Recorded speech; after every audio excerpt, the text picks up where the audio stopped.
자, 16번 골격근의 수축 과정에 대한 자료입니다. 자, 골격근 수축 과정에서 T1에서 T3일 때 근육 원성의 마디 X의 길이 그리고 기역에서 니은 길이를 뺀 값 디귿 그리고 디귿의 길이를 각각 나타낸 거고요. X가 좌우 대칭이랍니다. 지금 일단 거기 빨간 선은 뭐예요? 빨간 선은 마이오신 필라멘트, 그러니까 기역이 마이오신 필라멘트가 있는 데고 니은은 마이오신 필라멘트만 있는 부분이죠. H대. 그리고 디귿은 액틴 필라멘트, 빨간색 액틴입니다. 자, 이렇게 돼 있을 때 이게 그 수축이 어떻게 일어나는 거야? 겹치는 부분이 늘어나는 거죠. 여기서 주의해야 될 거는 액틴하고 마이오신은 자체 길이는 똑같아요.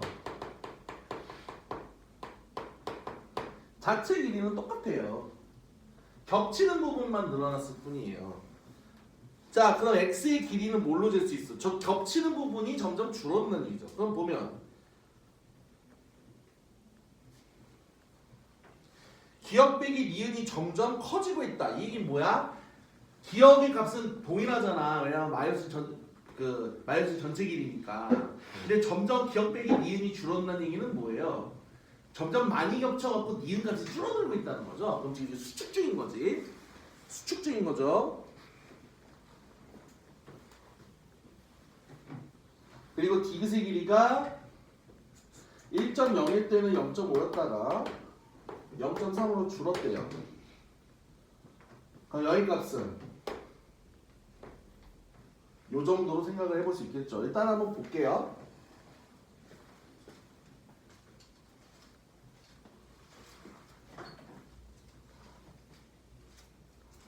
자, 디귿의 길이가 이렇게 돼 있으니까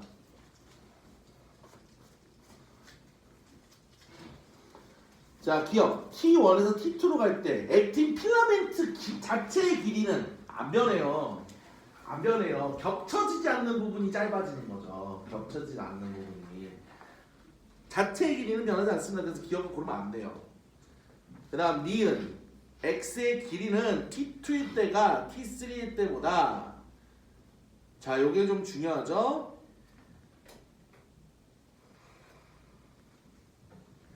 여기서 지금 기역 빼기 니은이 0.6이 늘어났지. 그럼 어떻게 돼? 저거는 바로 알 수 있어요. 이 겹쳐가지고 0.6이 빠진 거거든요. 그럼 3.2에서 0.6이 줄어가지고 2.6이 되는 거예요. 이 니은 길이가 지금 저만큼이 늘어났다는 얘기는 겹친 부분이 그만큼 있다는 얘기거든요. 그 다음에 여기가 지금 0.4에서 1.0으로 올라갔어. 그 다음 편으로 여기가 0.5였는데 0.3 즉 디귿 부분이 어떻게 된 거야? 0.3으로 줄어들었대요. 0.3으로 줄어들었대요. 그럼 어떻게 된 거야? 한쪽에서 디귿 한쪽에서 0.2가 줄은 거잖아. 그러면 반대편도 0.2가 줄어야죠. 그럼 전체 x 길이는 얼마가 줄어야 돼요? 0.4가 줄어야 됩니다. 그래서 2.2예요. 그래서 2.2가 되고 여기도 알 수 있죠. 여기도 어느 정도 알 수 있어요. 여기 1.4였죠. 여기 0.8일 거고요. 자, 그래서 x의 길이는 t2일 때가 t3일 때보다 0.4 마이크로미터 길다. 맞죠? 그 다음 t1일 때 기역 더하기 니은 그거분의 기역 더하기 디귿 얘네들의 길이는 얼마가 된다? 7분의 6이 된다. 자, 여기서 x 길이는 알 수 있고요. 그 다음에 기역의 길이 이거 어떻게 할 수 있을까? 기역 부분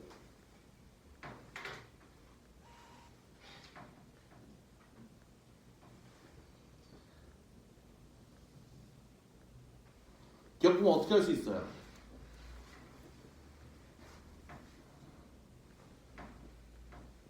저 1.4가 지금 남아있죠?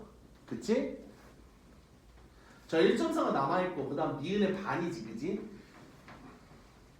그러면 기역의 길이는 T1일 때 1.6이고요. 여기도 1.6이에요. 그 다음 니은의 길이는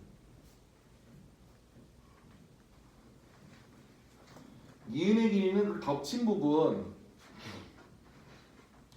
거기 빼고 저기 지금 디귿이랑 합쳐져야 돼. 그래서 여기가 1.2가 되고 여기가 0.8이 돼요. 그래서 2.8분의 2.4에서 7분의 6이 맞습니다. 이거. 그래서 정답 5번이에요. 나머지 문제들은 더 풀어주고는 싶은데 오늘 그럼 진도를 아예 못 나갑니다. 신경기를 나가긴 해야 돼요. 다행히 호르몬은 안 들어갑니다. 호르몬 하긴 지금 호르몬 들어가면 지옥경하지. 왜? 호르몬은 이렇게 물어보거든요. 어디서 만들어져요? 어디에 작용해요? 무슨 일해요? 그 다음에 이거 부족하면 무슨 일 생겨요? 너무 많으면 무슨 일 생겨요? 이거 다 물어보거든요. 뭐로? 그게 계산하는 것보다 나은 거지. 오. 아, 그럼 호르몬까지 진도 나가야 되나? 아니에요. 계산이 계산이 더 나은 것 같아요. 암기는 좀 나은 것 같아요. 암기는 물론 호르몬까지 진도를 나가면 오늘 민지 고창날 거예요. 호르몬이 없었다는. 호르몬이 지금 그나마 줄어든 거고요. 원래 한 20개 정도 외워야 돼요. 지금요? 아니요, 내가 배웠을 때. 지금 몇 개예요? 여기엔 그래도 조금 줄었어. 조금 줄어서 한 15개? 야, 줄었지. 그 정도면 단어 시험 보는 것까지. 응. 그래도 좀 줄었지. 여기 지금 나온 게 몇 개야? 4개, 6개, 7, 9개, 12개, 17개네. 17개네. 원래 이쯤 돼요. 이름 비슷한 것들 있죠. 그것도 다 저기 암기를 하셔야지.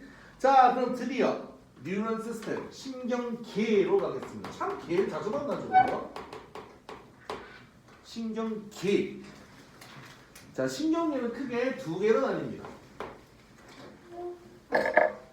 중추신경계, 그 다음 말초신경계. 이렇게 2가지로 우리가 나뉘어서 움직여요.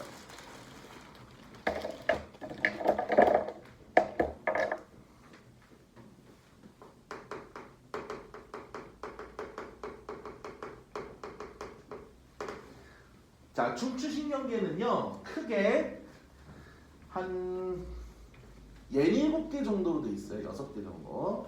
일단 뇌하고 척수인데요. 뇌하고 척수입니다. 일단 뇌하고 척수로 이루어져 있다. 이렇게 보시면 돼요. 자, 뇌는 근데 크게 다시 5개 정도로 쪼개집니다. 5개 정도로 쪼개져요. 제일 큰 거 뭐예요? 뇌죠. 브레인. 자, 여기가 나가고 나머지들이 멀쩡한 게 뭐예요? 그게 식물인간이에요. 뇌사하고는 다릅니다. 뇌사는 다 망가진 거예요. 뇌사는요 다 망가져서 생명 유지 장치 가지고서 이렇게 계속 지속적으로 뭐 해주는 거 아니면 못 돌봅니다. 그러니까 뇌사는 사실은 사망이나 마찬가지예요. 근데 식물인간은 호흡이나 다른 건 돼요. 호흡이나 다른 건 되는데 의식이 안 돌아가는 거야. 생각도 못하는 거예요. 당연하지. 의식이 안 돌아가는데 어떻게 생각을 해? 생각 없는 거예요. 아니, 의식이 안 돌아온다니까. 무의식 상태라니까. 그게 질문. 아니야. 이거는 아직 호흡이나 다른 건 정상이야. 그러면 무의식이. 대뇌만 안 깬 거야. 꿈꾸고 대뇌만. 있는 거랑 비슷한 느낌. 기절했다가 맞겠지? 기절해서 막 그런 상태? 근데 이게 사실 굉장히 좀 심각한 문제죠. 이게 사고 난다든지 아니면 어떤 사건에서는 상당히 좀 여러 가지 심각한 상황이긴 한 거니까. 법적으로는 사망한 건 아닌데 가족 입장에서는 사망한 거하고 아주 큰 차이가 없는 상황이지 실질적으로는. 뇌사는 상황으로 쳐요. 뇌사는 사망이에요. 법적으로 사망으로 봅니다. 원래 옛날에는 심장박동이 멈추면 사망으로 봤어요. 근데 요새는 뇌사 때 사망으로 봐. 왜냐면 뇌사 과정에서는 아직 심장이 조금은 뛰고 있거든. 그럼 그러면 장기이식이나 이런 걸 할 때 조금 더 여러 가지를 해서 좀 더 나아가지고 그렇게 하는 것 같아요. 요새 법적으로는 뇌사대 사망으로 가요. 뇌나 죽혀야 응? 뇌나 썩는 거예요. 그래서 아니 뇌가 죽은 거지 기능이 뭐 안 되는 거지. 썩지는 사망하면 부패는 시작돼. 시신의 부패는 사망하면 다 시작돼요. 다만 바로 눈에 띄진 않아. 무슨 뭐 사망하자마자 바로 해보려고 하고 그러진 않아. 생명유지 장치를 달아도 썩긴 해요? 아니 그런지는 모르겠어. 그런 얘기는 못 들어봤거든. 근데 기능은 안 하지만 살아는 있는 거지. 제대로 기능이 안 되는 거지. 여하튼 대뇌는 이제 대부분의 의식 활동을 담당하는 거죠. 우리의 추리라든지 사고, 그 다음에 여러 가지 판단을 하는 그런 고등 활동들을 다 담당하기도 하고요. 그 다음에 동시에 여러 가지 그 판단에 대해서 명령을 내리는 메인 기관이기도 하죠. 그래서 수의 운동. 자, 수의 운동. 우리 의지대로 하는 운동인 거예요. 내가 그때 근섬유 얘기할 때 내 마음대로 움직일 수 있는 근육이 수의근이라고 그랬죠. 얘네를 통제하는 게 누구예요? 대뇌입니다. 근데 여기서 중요한 게 뭐냐면, 자 여기 나의 입장에서 오른쪽이에요. 오른쪽 뇌는 어디를 컨트롤하죠? 왼쪽 몸을 컨트롤합니다. 왼쪽 뇌는 오른쪽 몸을 컨트롤해요. 얘네가 크로스가 돼요. 그 크로스 되는 지점이 있어요. 신경줄이 크로스가 되는 데가 있습니다. 연수예요. 그게. 좀 이따 나올 거예요.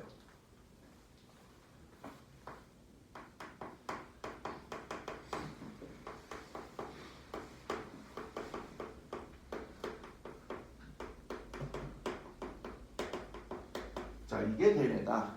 그 다음 소뇌라고 돼 있지만요, 실제적으로는 대뇌 다음으로 큽니다. 소뇌가요, 이름만 소뇌지 거의 대뇌 다음으로 커요.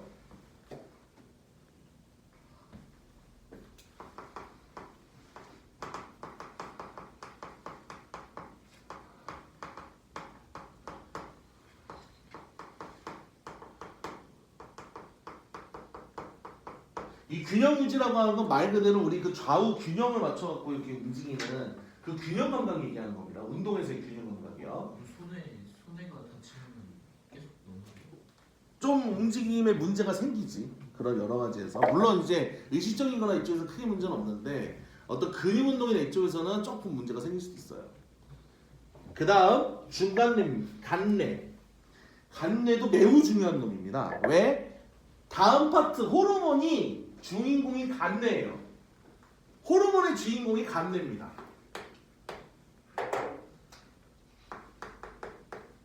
간뇌는 시상과 시상합으로 구성이 되어 있고요. 호르몬과 항상성의 중추입니다.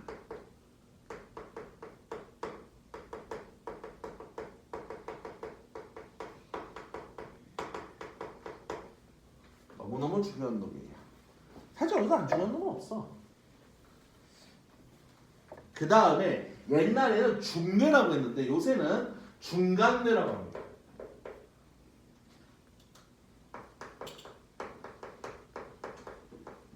여러분들 그 눈에다가 빛 쏘면 어떻게 되지? 동공이 수축하죠.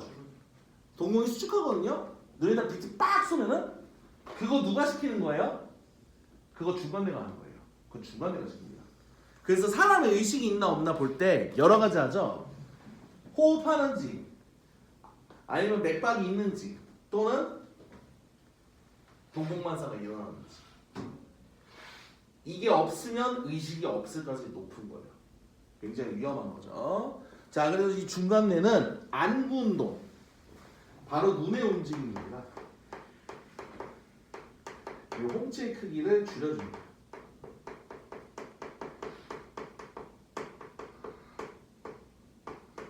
이걸 우리가 동공만사라고 해요. 이 동공만사의 중추가 중간뇌입니다. 근데 홍채는 그거 생각해가지고 크기 조절할 수는 없죠.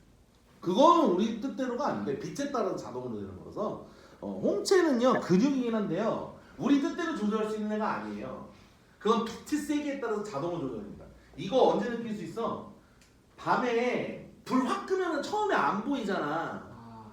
근데 어느 시간 지나면 약간 보이죠? 그게 홍채도 조절이 되는 거예요.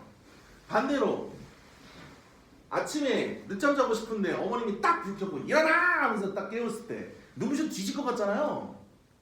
그런데 좀 있으면 괜찮아지지. 그것도 홍채 조절인 거예요. 홍채랑 동공이 홍채. 홍채는 그 동공 주변에 쌓고 있는 근육이야. 동공은 그 홍채로 둘러싸고 남은 구멍이에요. 자, 뇌교. 뇌교라고 하는 건 딴 건 없고요. 대뇌하고 소뇌 사이 정보 전달입니다.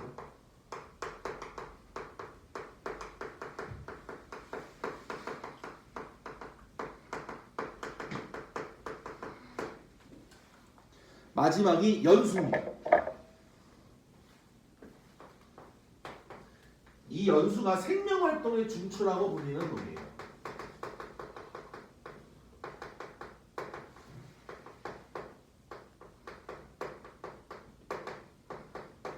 왜 생명활동이 중추냐? 심장박동도 여기로 감당하고요.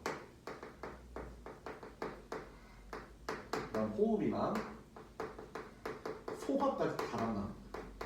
즉 연수가 손상되면 심장박동에 이런 데서 여러 가지 문제가 생겨요. 굉장히 심각해집니다. 자, 이게 우리가 알고 있는 뇌의 종류입니다. 그다음 7번째가 척수예요.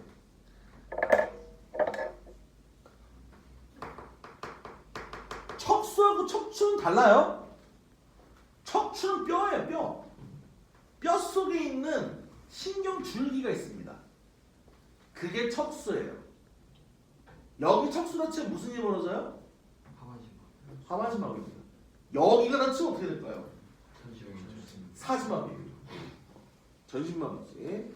말이 전신마비지. 사실상 살 송장되는 거예요.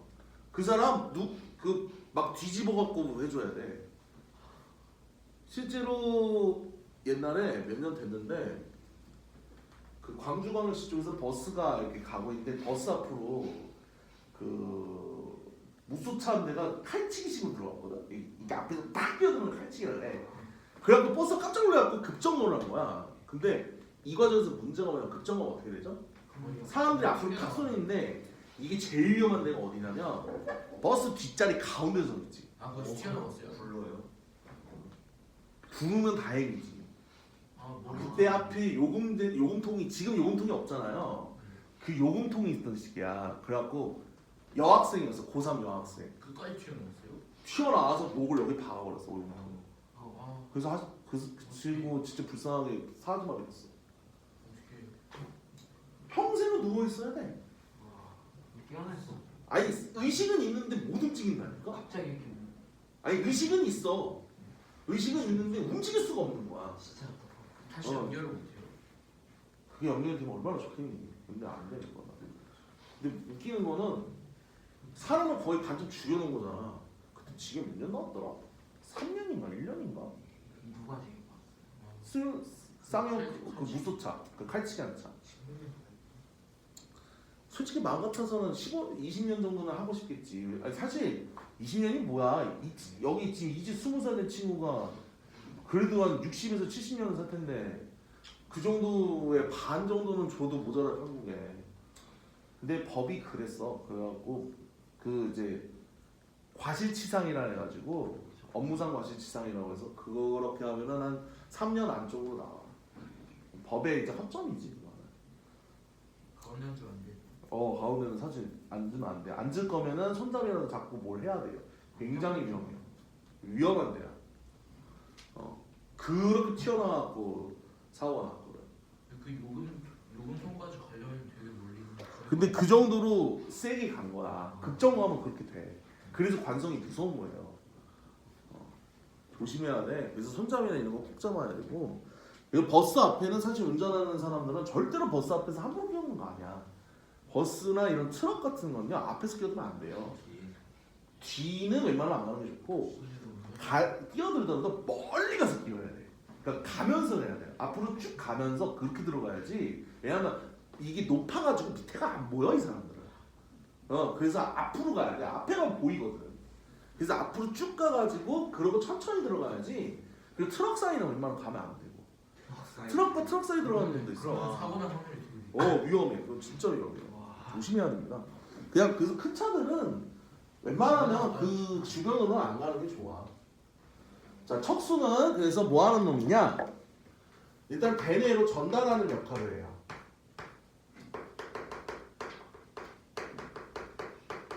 그리고 위급한 상황에서 명령을 내리기도 합니다.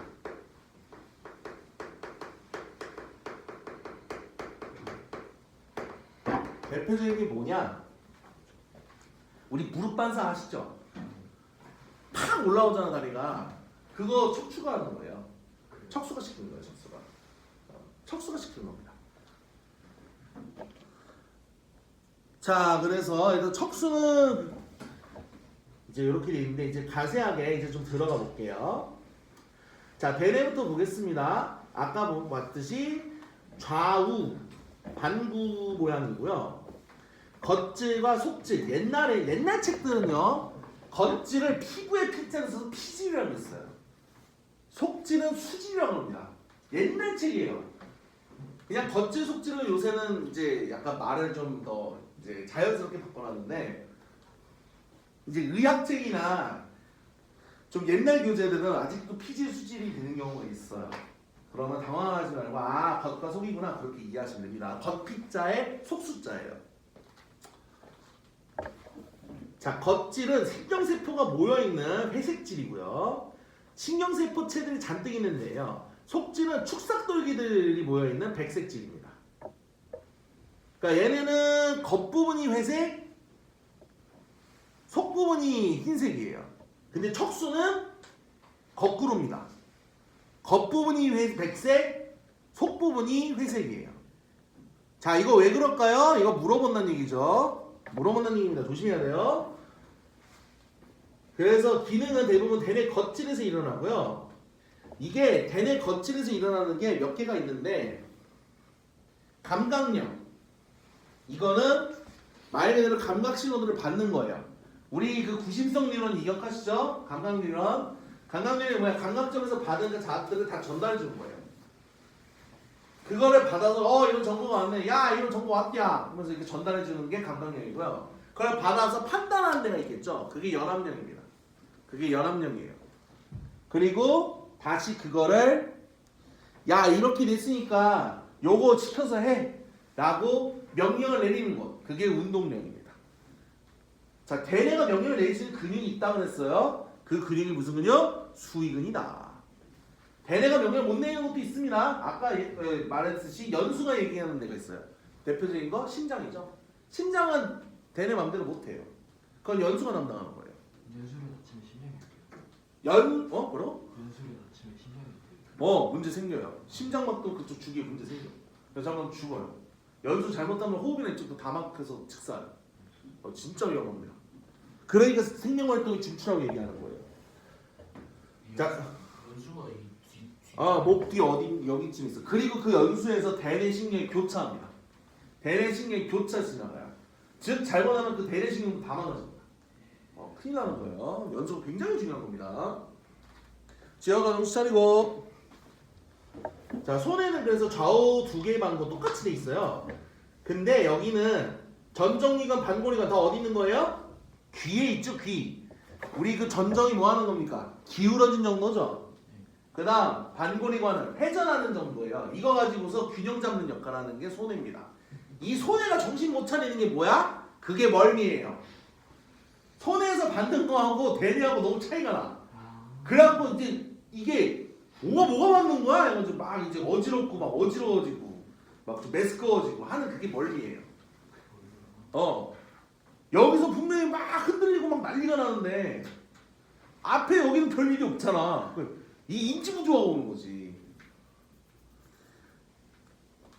예를 들어서 나 같은 경우는 차멀미가 좀 있었거든. 원래 없었는데 생겼어 요새. 그러니까 어떻게 되냐면 차에서 폰을 보거나 책을 보면 멀미가 와요. 집중이 안 돼. 옛날에 집중했거든. 집중해서 막 그 게임 같은 거 깨기도 하고 있었는데 이제 못하겠더라고. 아 근데 차마미 안 하는 방법 있어요. 운전하는.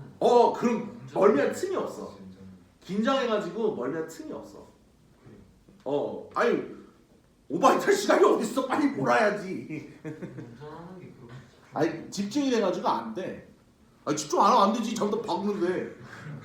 집중 안 하면 안 되지. 야 운전에 집중 안 하면 미친 거야. 자 간대 아까 얘기했죠. 시상과 시상하부로 나뉜다고 했고요. 시상하부는 자율신경, 정확히는 교감신경 쪽입니다. 그리고 내분비계, 호르몬이에요. 호르몬의 조절 중추고요. 항상성, 이게 뭐냐면 우리가 아무리 더워도 아무리 추워도 체온은 항상 36.5도가 돼야 되죠. 이거 체온 38도 너무 난리 나는 겁니다. 진짜 난리 나는 거예요. 그거 빨리 병원 가야 돼. 40도 이상이면 큰일 나요. 40도 너무 40도 이상이면 진짜 위험해. 잠깐만 40도 잠깐은 그럴 수 있는데 빨리 내려야 돼. 3-4시간. 그럼 죽어. 그럼 죽어요. 농담 아니야. 진짜 죽어요. 40분. 이유가 있어요. 이게 우리 몸에는 뭐가 있죠? 효소가 있죠. 효소가요 열에 엄청 약해요. 그치 실험할 때도 40도 그 우리 과합성 효율도 보면은 온도가 이렇게 35도까지 이렇게 올라가다 갑자기 툭 떨어지거든? 이게 한 35도 정도예요. 그러다가 37도 이상이 넘어가면 갑자기 과합성 효율이 급격하게 떨어져요. 그 왜 그러냐면은 효소가 열에 의해서 이게 구조가 틀어집니다. 그걸 변성이라고 해요. 여러분들 변성 보는 거 있습니다. 단백질 변성. 달걀 프라이요. 고기 있는 거. 달걀 프라이 하얗게 되잖아. 원래 흰자가 하얀색이 아니거든요. 약간 연노란색이야. 근데 달걀 프라이 딱 하면 하얀색이잖아. 그게 변성이에요. 근데 우리 몸에서도 그 변성이 일어나는 거야. 이 40도 넘어가게 되면. 가열에 의해서 생기는 거거든요. 가열이나 pH, 산염리가 확 변하면 그렇게 돼요. 문제는 변성된 뒤에 복구가 안 돼요. 걔네들 더 주는 거. 걔네는 기능을 아예 못한 바보가 된 거야. 그러면 어떻게 되겠어? 우리 몸에서 그 효소들이 해야 될 일들이 있을 거 아니야. 그 일이 안 되는 거예요. 그러면 어떻게 돼요? 우리 몸에서 그 활동들이 다 정지가 되는 거지. 그래서 사람 죽는 거예요. 오히려 저체온은 한 35도 아래까지는 어떻게 버텨요? 보통 진짜로 체력 좋고 좀 튼튼한 사람이 27도까지 내려가서 산다고 해. 물론 27도 굉장히 위험한 겁니다. 위험한 거예요. 35도 아래는 위험한 거예요. 자, 그래서 항상성이 중요한 거야. 이 35도하고 38도 사이에서 어떻게든 유지하려고 바락바락 애를 쓰는 게 그 항상성이에요. 또 하나 있죠? 삼투압이요. 여러분 짠 거 먹으면 바로 물 왕창 먹게 되고 그리고 쌤 저 화장실이요 이러면서 가게 되지. 또 하나 더 있습니다. 혈당량. 이거 난리 납니다. 이거 고혈당 한 번 들면 큰일 나요. 체온 나중에 다 할 겁니다. 이거 지금 적지 않으셔도 돼요. pH도 마찬가지입니다. 얘 이 pH 때문에 암모니아를 요소로 바꾸는 거예요. 왜? 암모니아 물에 녹으면 염기성 때문에 뛰어버리거든. 그게 생각보다 센 염기예요. 그 pH가 확 틀어집니다. 그럼 큰일 나요. 왜? 효소들도 pH에 엄청 예민해요. 간이 망가지면 다 망가지는 그럼 그래서 간이 화학 공장인 거야. 그래서 간암이 위험한 거예요. 화살 같은 데는 간 빼먹는 영 같은 데. 근데 간이 재생력이 좋아. 근데 그 재생력을 감당 못할 정도로 되는 거지. 데미지가.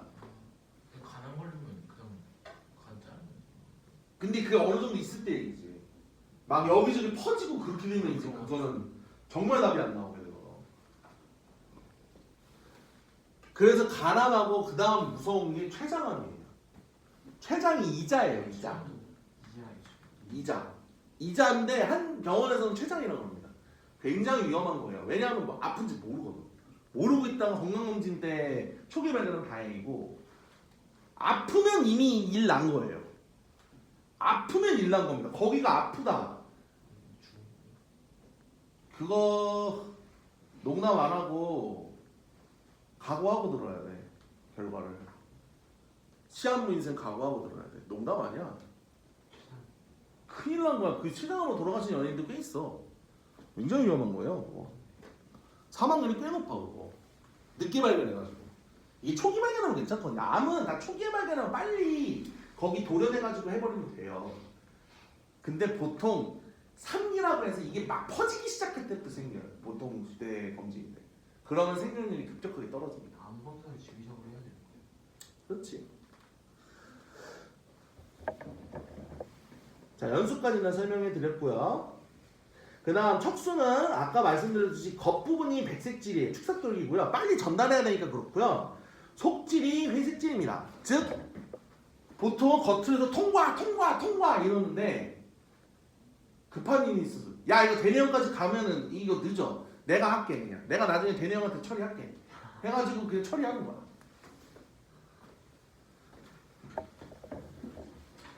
자, 척추는 여기서 잘 봐야 돼요. 대뇌는요 12쌍이 나옵니다. 나중에 얘기하겠지만요. 대뇌 쪽에서는 말초신경이 12쌍이 나와요. 근데 척추는요 31쌍이 나옵니다. 31쌍이 나와요.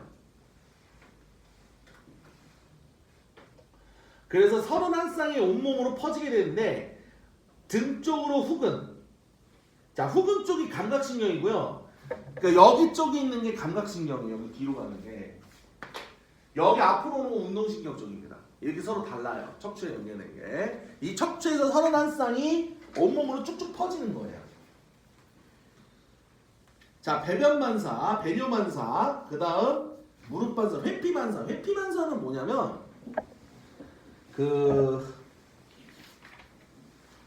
우리 뜨거운 거 만져서 팍 뛰는 거 있죠? 그게 회피반사예요. 아프면 바로 뛰잖아. 그게 회피반사예요. 그래서 통증이 중요한 겁니다. 우리 몸에서 감각정 중에 제일 많은 게 통증이거든요. 왜? 통증은 뭐다? 위험이라는 거예요. 생명의 위험에 나서 있기 때문에. 그래서 본능적으로 피하게끔 돼 있습니다. 자, 의식적인 반응은 대체로 어디를 무조건 지나야 돼? 대뇌가 나옵니다. 이거는 의식적이나 이퀄 대뇌 활동입니다. 대뇌 판단이에요.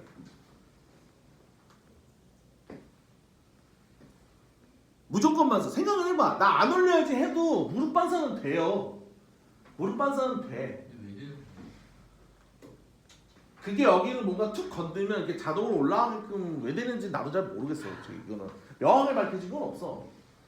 근데 저런 현상이 있으니까 무조건 반사가 이제 나오는 거죠. 자, 아까 말했듯이 회피 반사는 뭐다? 뜨거운 냄비에 손 닿았을 때 팍 뛰는 거예요. 아니면 가시찌르면 팍 뛰잖아. 그게 반사예요. 왜? 그 통증이 위험을 초래하니까. 그 통증이 위험을 초래해서 그런 겁니다. 자, 얘네는 어떻게 되느냐? 척수에서 바로 운동으로 넘어갑니다. 자극이 받아서 감각신경까지 오는데 원래 척추를 타고 대뇌로 올라가야 되잖아요. 대뇌까지 못 가는 거야. 척추가 야야 이거 그때까지 가면 안 돼. 내가 할게. 이렇게 해가지고 바로 운동신경으로 메시지 보내요. 그러고서 형 이런 일 있었어 하고 나한테 딱 알려주는 거지. 감각은 참고로 감각은 바로 가요. 그래서 우리가 또 잘 생각해봐. 이렇게 팍 뜨거 이러고 뜨거워서 뛰잖아. 잘 생각해야 돼. 뛰고서 뜨거워요.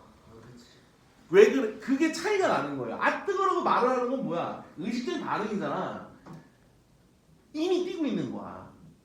이게 반사와 의식적 판단의 반응 속도 차이예요. 조금이라도 줄여야겠다는 거지. 그 위험에 빠지는 그 가능성. 그래서 무조건 반사를 하는 겁니다. 나는 뛰면서 뜨거워야지. 안 돼요. 안 돼요. 그거 잘 안 돼. 보통은 뛰고서 뜨거워해. 자, 말초신경계. 자, 말초신경계는요 12쌍의 뇌신경이라고 해가지고 뇌에서 나오는 신경이에요. 이 뇌에서 나오는 신경은 얼굴 쪽에 있습니다. 왜? 얼굴은 척수가 여기까지밖에 안 오잖아. 그 여기는 따로 못 가잖아요. 그래서 여기 뇌가 직접 보냅니다. 이 얼굴 부분은 뇌가 직접 보내요.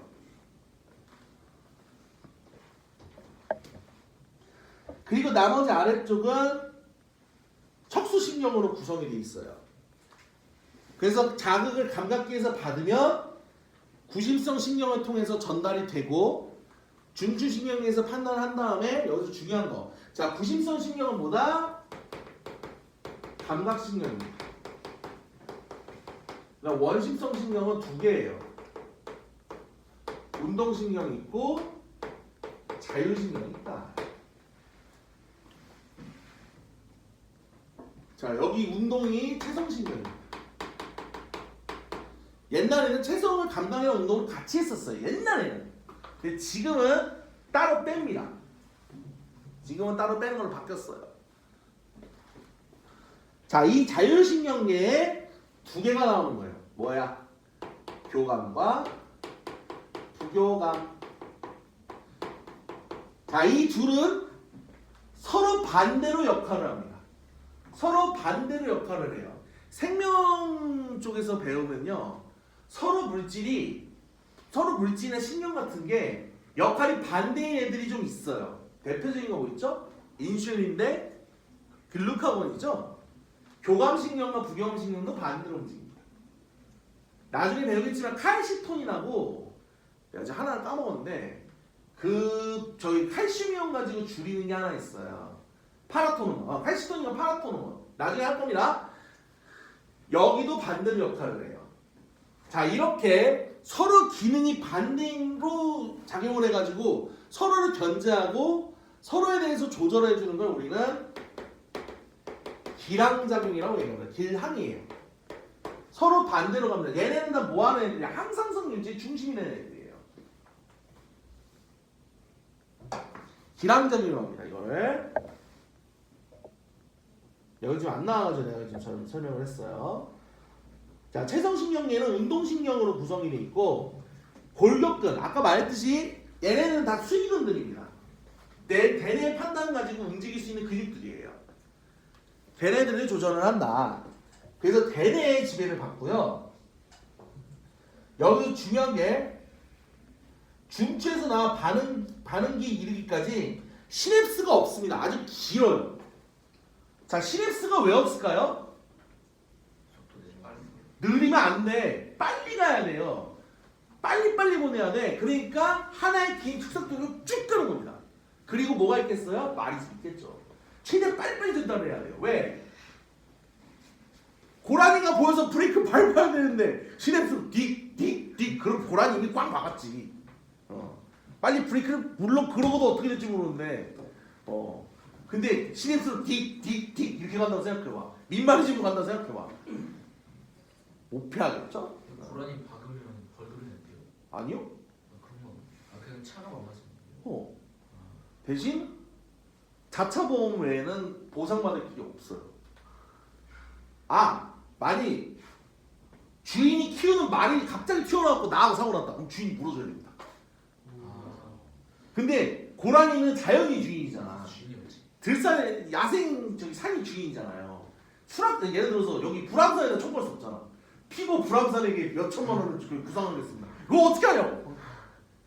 안 되잖아. 자연한테 어떻게 구상할 건데. 구상이라는 건 보험에서 일단 물어주고, 야, 네가 잘못했으니까 돈 내놔. 이렇게 내놓으라고 요구하는 걸 구상이라고 해요. 근데 자연한테 어떻게 구상할 건데? 자연은 어떻게 구상할 거야? 안 되잖아. 그래서 그때는 그냥 자차 보험 처리하는 수밖에 없어요. 대신에 할인이 되던 게 갑자기 멈춥니다. 1년간 할인이 잠시 멈춰요. 내 잘못은 없기 때문에. 근데 만일 도로관리청에서 관리를 했어야 돼. 예를 들어서 그런 데가 있다. 터널 같은 데 이렇게 기스름한 터널이면 거기서 낙하물 떨어지면 안 되잖아. 거기 낙하물 떨어지는 안 되는 거기에서 고라니가 떨어져서 다친 경우 있어요. 이거는 도로관리청이 물어줘야 됩니다. 그거는 진짜 맞았어. 이 사람 큰일 날 뻔했어. 막 여기 입이 다 박혀가지고 얼굴에 진짜 크게 다쳤어 이 사람. 진짜 이미 돌아가실 뻔했어. 이제 위에서 떨어져서 날벼락 맞았거든 이건 진짜로. 그 유리창에. 그 운전석 유리창 뚫고 들어온 거야. 유리창 깨지고. 그래서 이미 크게 다쳤어. 야, 얼굴 봤는데 진짜 처참하더라 나 보고 있는데 너무 크게 다쳐가지고 이건 도로관리청에서 다 물어줘야 돼요. 지금은 다 수술. 지금 아마 치료받고 이제 지금은 괜찮으시겠지. 근데 이런 경우는 도로관리청이 당연히 책임져야 됩니다. 왜냐하면 그 잠깐 돌아가실 뻔했거든. 그래서 참 운전이 어려워요. 자, 그래서 여기 체성신경은 이렇게 대뇌의 지배를 받는데 대뇌가 직접적으로 영향을 주지 않고 다른 애들 통제를 받는 게 자율신경입니다. 척수 척수에서 척수 쪽에서 하는 게 교감신경이에요. 척수 쪽에서 영향을 받습니다. 교감신경 잘 모르겠으면요, 여러분들 떨릴 때 있죠. 떨릴 때 예를 들어서 치과 신경치료 받기 직전 그 윙 소리 들으면서 거기 초종하게 앉아 있는 그 시간을 생각해 보세요. 슬슬 이 바짝바짝 마르고 마음은 쿵쾅쿵쾅 뛰고 있고 숨이 괜히 가빠지고요. 콧구멍 벌렁대고 있고 아까 먹었던 피자가 슬슬 소화가 안 되는 것 같고 누가 보면 네! 이래야 될 것 같은 그 불안함. 이게 교감신경입니다. 뭐야?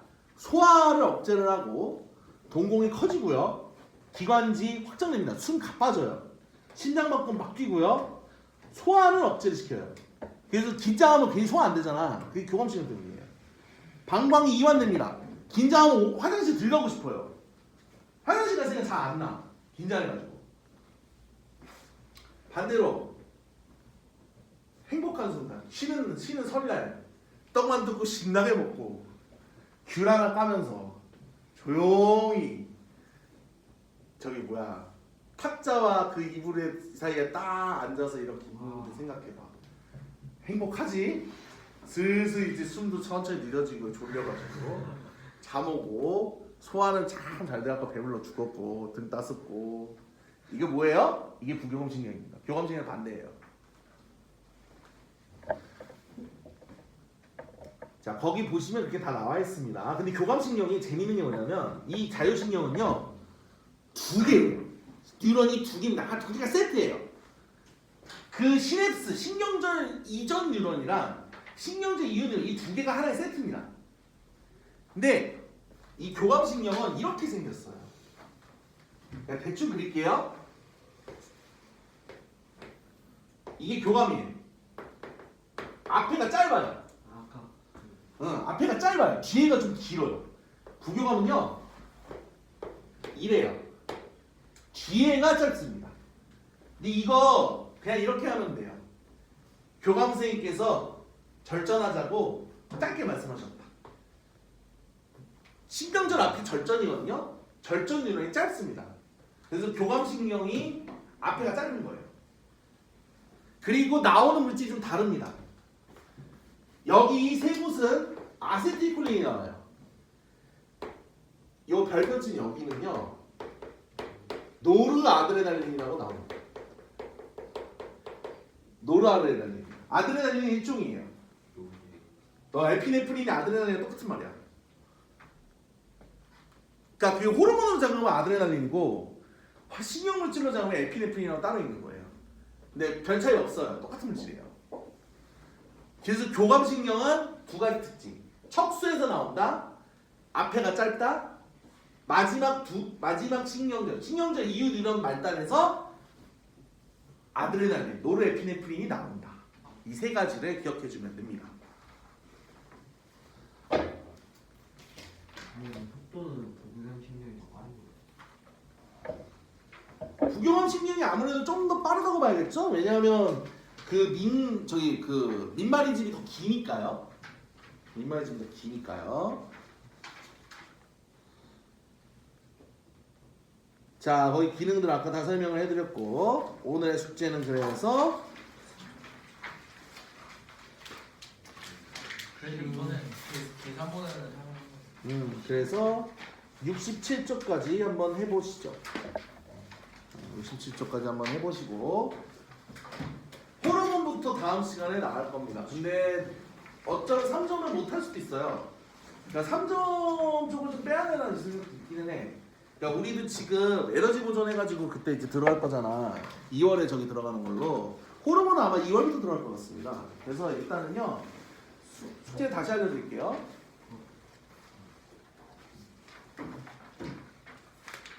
어차피 앞에 보셔야 되니까 63쪽이요. 2점만 준다는 얘기야. 그리고 나중에 여기 좀 더 풀고 항상성 얘기하고 거기 항상성이랑 같이 줄 거예요. 그리고 그 다음에는 면역 들어갑니다. 면역이 좀 재밌어요. 백혈구 얘기가 좀 많아지거든요. 백혈구도 여러 종류가 있다는 걸 나중에 보게 될 겁니다. 종류가 많아. 그거는 다다음 시간에 해드릴게요.